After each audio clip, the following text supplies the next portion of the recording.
India முழுமையிலும் SKM NP சொல்லக்கூடிய சம்யுக்த கிசான் மோர்ச்சா அரசியல் சார்பற்ற அமைப்பு குறைந்தபட்ச ஆதார விலை நிர்ணய சட்டம் கொண்டு வர வலியுறுத்தி போராட்டத்தை தீவிரப்படுத்தியுள்ளோம்.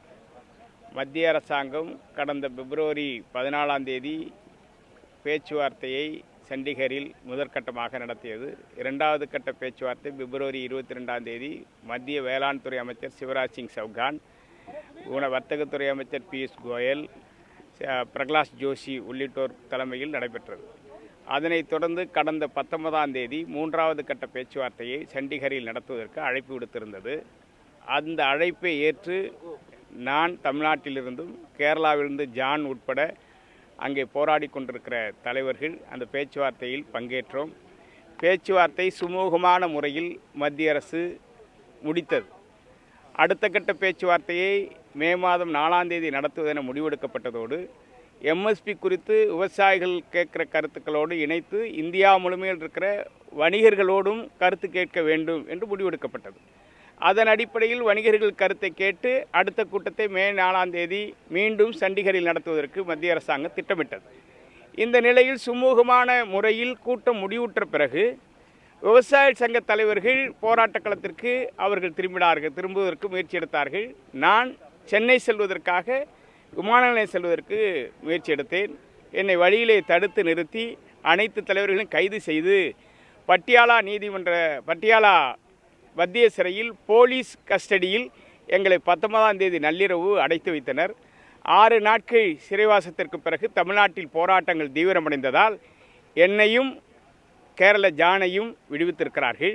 மற்ற தலைவர்கள் சிறையில் வாடிக்கொண்டிருக்கிறார்கள். எனவே இது சட்டவிரோதமான கைதை பகவந்த்மான் அரசு விவசாயிகள் மீது விரோதமான வகையில் இந்த சட்டவிரோத கைது நடவடிக்கை மேற்கொண்டிருக்கிறார்கள். மத்திய அரசின் அழைப்பின் பேரில் அழைத்து கூட்டத்தை நடத்திவிட்டு கைது செய்வது என்பது அநாகரிகமானது, அரசியல் நாகரிகமற்றது. ஒரு அரசாங்கம் விவசாயிகளை இப்படி துன்புறுத்துவது ஏற்கத்தக்கதல்ல. ஏதோ ஆம் ஆத்மி தலைமையிலான பஞ்சாப் அரசு கார்ப்பரேட்டுகளோடு கைகோர்த்து இந்த நடவடிக்கையில் ஈடுபட்டதோ என்கிற அஞ்சத் தோன்றுகிறது. இது குறித்து அக்கட்சியினுடைய தலைவர் அரவிந்த் கெஜ்ரிவால் அவர்கள் முழு விளக்கம் அளிக்க வேண்டும். இந்திய விவசாயிகள் ஆம் ஆத்மி கட்சி விவசாயிகளுக்கு ஆதரவான கட்சியா இல்லை கார்ப்பரேட்டுகளுக்கு ஆதரவான கட்சியா என்பதை அக்கட்சியினுடைய தலைவர் அரவிந்த் கெஜ்ரிவால் வெளிப்படையாக அறிவிக்க முன்வர வேண்டும். பஞ்சாபில் விவசாயிகள் மீது பஞ்சாப் அரசு நடத்தியிருக்கிற தாக்குதல் என்பது சட்ட விரோதம் என மத்திய அரசு அறிவித்து பஞ்சாப் அரசிடம் உரிய விளக்கம் கேட்க வேண்டும். ஏனென்றால் மத்திய அரசின் அதிகாரப்பூர்வ அழைப்பை ஏற்றுதான் நாங்கள் பேச்சுவார்த்தையில் கலந்து கொள்கிறோம்.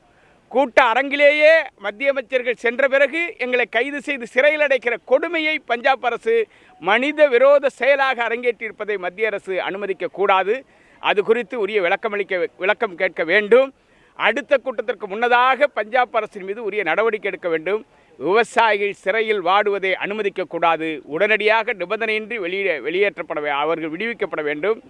அவர்கள் நீதிமன்றத்தில் வழக்கு போட்டு கைது செய்யாமல் காவல்துறை தனது கஸ்டடி என்கிற சட்டத்தின் அடிப்படையில் எந்த விசாரணையும் இல்லாமல் அவர்கள் விருப்பத்திற்கு சிறையில் அடைத்திருப்பது ஜனநாயக விரோதமானது, அரசியலமைப்பு சட்டத்துக்கு புறம்பானது.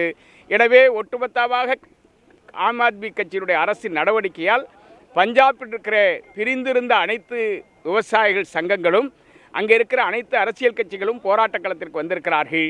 எனவே ஜக்தீஷ் சிங் டல்லேவால் இன்றைக்கு 120 நாட்களை கடந்து உண்ணாவிரதத்தை சாகுவரை மேற்கொண்டிருக்கிறார். இந்த கைது நடவடிக்கைக்கு பிறகு அவர் ஏற்றுக்கொண்ட உச்சநீதிமன்றம் மத்திய அரசின் வேண்டுகோளை ஏற்று அனுமதித்த மருத்துவ சிகிச்சையும் குடிதண்ணீர் குடிப்பதையும் அவர் நிறுத்திவிட்டார். கிட்டத்தட்ட 1 வார காலமாக குடிநீரின்றி மருத்துவ சிகிச்சையுமின்றி உயிருக்கு போராடி கொண்டிருக்கிறார். அவர் உயிருக்கு பஞ்சாப் பகவந்த்மான் அரசு பொறுப்பேற்க வேண்டும். பஞ்சாப் விவசாயிகளுக்கு அவர் பொறுப்பேற்க வேண்டும். அவர் மிகப்பெரிய அரசியல் பின் விளைவுகளை சந்திக்க நேரிடும் என நான் எச்சரிக்கிறேன்.